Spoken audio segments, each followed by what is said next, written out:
Pumasyal nga kami dito sa bahay kubo ng aming kaibigang pastor at dini nga ni kami madayo ng aming pananghalian. Kaya naman magaluto ako ng nilagang karne ng baboy para sa aming pangulam. Hinugasan ko na nga muna ng maigi aring karne ng baboy at pagkatapos ay sinalang ko na rin. At habang nakasalang at nagpapalambot ng karne ng baboy, nagayat na nga muna ako ng mga samya at pangsahog na ilalagay. Simplehang luto lang naman arit alaga ako lang yung karneng baboy. Kaya naman nagayat lang ako diyan ng sibuyas, bawang, patatas at saka repolyo. Sa pagpapakulungan nitong karneng baboy ay naglagay lang ako din ng sibuyas, bawang, paminta at saka ng asin, mga pampalasang sangkap. Medyo matagal-tagal ngang palambutin are, kaya naman tumambay nga muna kami dito sa may ilalim ng puno habang nagkwikwentuhan at nang hindi mainip. Napakasarap nga rin kumayakoy habang nakaayok mo din at talaga namang napakalakas ng sariwang hangin. At makalipas nga rin yung mahigit kumulang isang orasin, malambot na nga din yung karneng baboy. Kaya naman nilagay ko na nga diyan yung patatas. Mas masarap din nga sana aring nilaga kung merong mais, kaso naman ay wala man lamang kaming mabilhan-bilhan ngayon.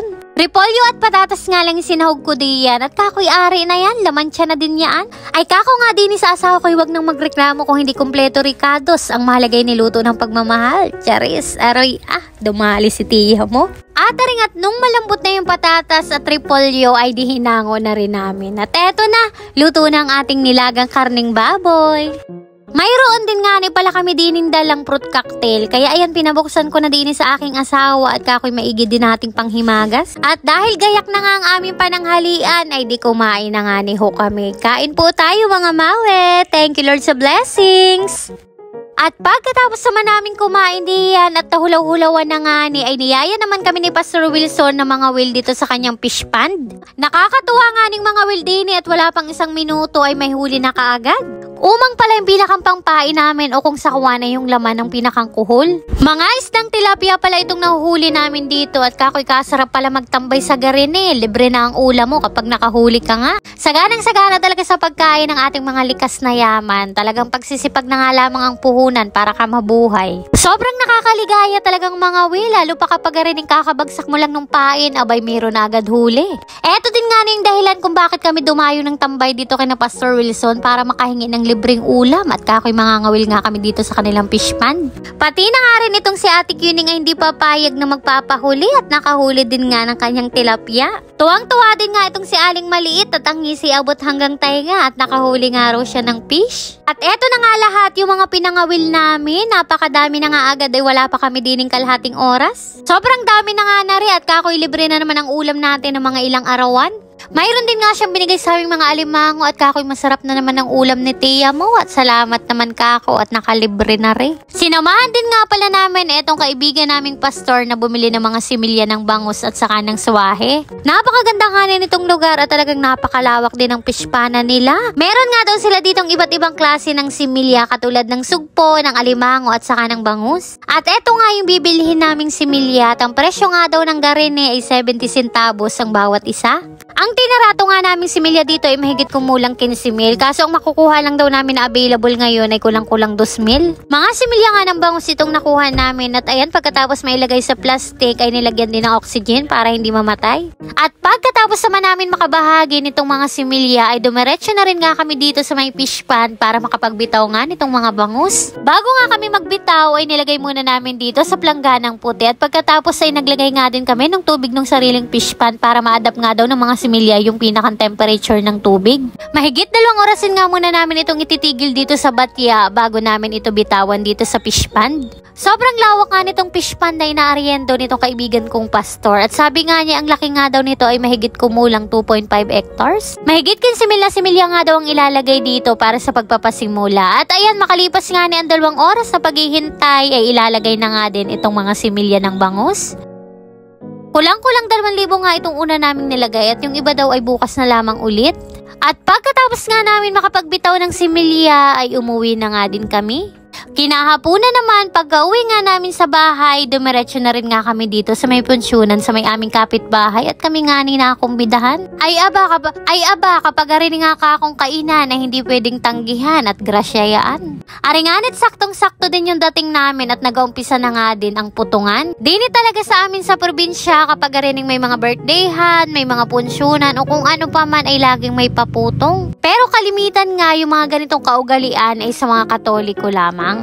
Ang tinatawag nga rin pagpuputong din sa amin ay parang dinadasalan sa pamagitan ng mga awitin, tapos humihingi ng basbas at pagpapala mula sa itaas daw. At isa pa nga sa nakakatawa kapag rin nga ring putungan din sa amin ay mga pasabog nila ng mga kindi at mga pagkain. Agawan na nga din ng mga bata para makapulot ng mga kindi, pati nga si Ate Kuning talaga namang nakikiagaw-agaw din. Aringanit tuwang-tuwa at ngising-ngisi itong si Ate Kuning at nakarami nga daw kami ng pulot na kindi. At pagkatapos nga ng putungan ay tinawag na nga din kaming lahat para kumain. Abay mukhang mapaparami na naman nga ang kain namin sa lagay na are at pamihadong libre na naman ang hapunan pag nagkataon. Eto nga ning si Ate Kuning talagang inupakan na nga agad ang kanyang paboritong spaghetti. At ayan, kain po kita mga mawe. Thank you Lord sa blessings. At habang nakain nga kami diyan ay napansin ko nga itong si Lulang Uping. At nakakatuwa nga kahit medyo maedad na tandang-tanda pa din yung nanay ko. Siya nga pala ang dakilang kumadrona dito sa aming lugar. At sa aming 5 magkakapatid ay siya nga lahat yung nagpaanak sa nanay ko. At pagkatapos naman namin kumain diyan, aringaning si Ate Kuning ay bigla na lamang tumakbo din sa may tindahan. Ay kako nga sa kanya'y nakulangan pa baga siya sa kinain niya. At ayan, nagpipilit nga bumili ng kindi. Sabi ko nga sa kanya wala kaming dalang kwarta, kaso ka naman yung tindere bigla na lamang siyang inabutan. Ay di ka ako'y nagkautang kami ng wala sa oras. Abay na pagbigyan na nga dun sa may gusto pang humirit ng kinding hubad. Kako'y tama-tama na at kita'y mauwi na. Pasama-sama ka. Hindi ka naman po pinapakain nila. Pagkarating namin sa bahay, dumiretso na rin nga kami dito sa bayan at sinama ko nga itong pamangkin ko. Kako nga sa kanya ako na ang mabili ng mga gamit niya sa school at sabi niya mahigit 1 linggo na nga daw yung nagdaang pasukan na hindi pa daw siya napasok at wala pa siyang mga gamit. Ayaw pa nga ning sumama sa akin at nahihiya daw siya at siya naman daw ay abilhan ng nanay niya kaso sa 1 linggo pagapadala. Sabi ko man din sa kanya wag nang pahiya-hiya at kako'y papasko ko na din ari sa iyo at inaanak din naman kita. Aring ang batang ari napakatalino lalo pa sa math, ultimong pagpa-plus ay talong-talo ako. At bukod nga rin sa mga uniform at sapatos ay binilhan na nga din namin siya ng mga notebook. Nagdagan na nga rin namin yung aming mga nabiling notebook, ballpen at papel para kako makapagbigay din sa iba ko pang mga pamangkin. Halos mga elementary pala ang din naman yung mga pamangkin ko na yun sa pinsan kaya naman tigka-kaunting papel at notebook din lamang naman yung binili ko. Kumuha na nga din ako ng mga biscuits at kako'y maigi din na rin pambaon nila sa school. Ari din lang naman yung mga kaunting pinagbibili namin at pagkatapos nga niyan ay binayaran na din namin.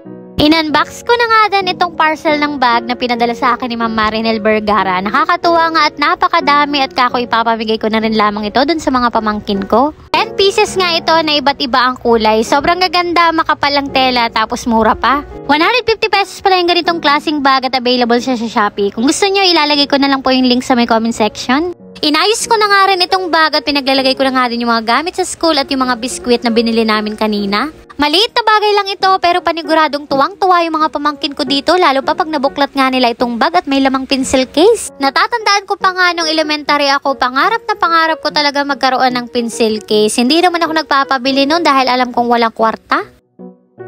Fast forward, kinabukasan na nga ito, ipapamigay na nga namin yung mga bag dun sa pamangkin ko. Kaya naman iaya ko na nga itong kapatid ko at saka yung nanay ko na pumunta sa kanila. Isang barangay lang din naman yung layo nila sa amin, kaya eto't nakarating na nga rin kami dito agad sa kanila. Eto palang mga batang ito ay mga pamangkin ko yan sa pinsan. At kung matatandaan nyo nga yung mga una-unang vlogs ko nung panahong Marine serye pa ang ginagawa ako ay sila nga pala yung mga batang kasama ko palagi. Eto nga yung mga batang ito'y malayo pa ako ay nakangisi na, parang kailan laang ka ako yung mga uhugin pa, ngayon mga dalagindingan na ay. Isang simpleng bagay na kahit papano nga na makatulong tayo sa kanila. Sabi nga, hindi mo naman kailangan maging mayaman para makatulong sa iba. At dahil pinapagpala tayo ng Ama, sabi nga, isang way daw ng pagpapasalamat sa Kanya ay yung pag-share mo ng blessing sa iba. Kaya naman, thank you Lord sa lahat ng blessings. Nawa nga, ipatuloy pa tayong pagpalain ng Diyos para patuloy din tayo maging pagpapala sa iba. Eto nga ni mga batang ito, kahit hindi nila sabihin ay alam kong masayang-masaya sila na nakakatanggap ng ganito. Aringanit bago kami umuwi ng bahay, humingi muna ako ng papaya din kay nakaka at kako'y masarap aringani sa tinula.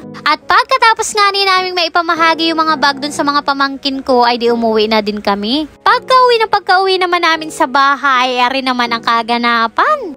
At ari na nga ang inasabing huwag kang mapiho sa batang patahitahimik na walang inagawang kababalaghan. Akala ko nga ni bumait na at biglang tumahimik. Aba, ay naan din pala nagakain sa kwarto at dayo pa kako din sa may bagong palit na bedsheet. Bali man din kakong kuritin sa singit. Yung tipong kakapalit mo lamang ay nadamo sa kan agad. Maigi na rin lamang talaga at may ilan-ilan akong extrang bedsheet dito sa amin. Nung nakaraan, ito talaga yung kinakahiligan kong orderin. Bukod sa mura, napakaganda nga ng mga designs nila. Kapag meron nga ning bagong prints at design sa shop nila, ino-order ko agad. Lalo pa nga ngayon, halos sa isang linggo, nakakatatlong palit ako ng bedsheet dahil nga meron akong maliit na bata at kailangan palaging malinis. Best budol nga ito para sa akin at kahit pa nga diyan magpatumbling-tumbling at pataob-taob si Ate Kuning at si Alicia ay hindi nga ni nagugusot. Napakaganda rin nga ng quality niya, mapresko at saka mura din lamang naman ari. At para sa mga nagtatanong kung saan ko nga nabibili itong mga ganitong bedsheets, ilalagay ko na lang yung link sa comment section.